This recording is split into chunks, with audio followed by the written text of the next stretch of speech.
প্রিয় নবী হযরত মুহাম্মদ সাল্লাল্লাহু আলাইহি ওয়াসাল্লামের মাতা মা আমিনা রাদিয়াল্লাহু তাআলা আনহা থেকে বর্ণিত, যখন বিশ্বনবী আমার গর্ভে এসেছিল তখন থেকেই এক টুকরো মেঘ সৃষ্টি হয়েছিল। আমি যেখানেই যেতাম ওই মেঘের টুকরা আমাকে ছায়া দিত। আমি যখন বকরি আর ভেড়াগুলো চরাতে নিয়ে যেতাম তখন সেগুলো নিজে নিজেই আমার পেছনে পেছনে চলে আসতো।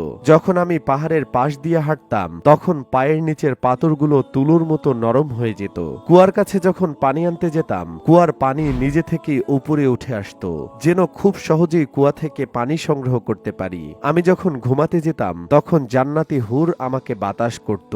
আর প্রতিদিন ঘুমের মধ্যে একজন নবী এসে আমাকে সুসংবাদ জানাতেন। তিনি বলতেন যে, আপনাকে সুসংবাদ জানাচ্ছি, আপনি আখেরি নবী হযরত মুহাম্মদ সাল্লাল্লাহু আলাইহি ওয়াসাল্লামের ওয়ালাদিয়া অর্থাৎ মাতা হতে চলেছেন।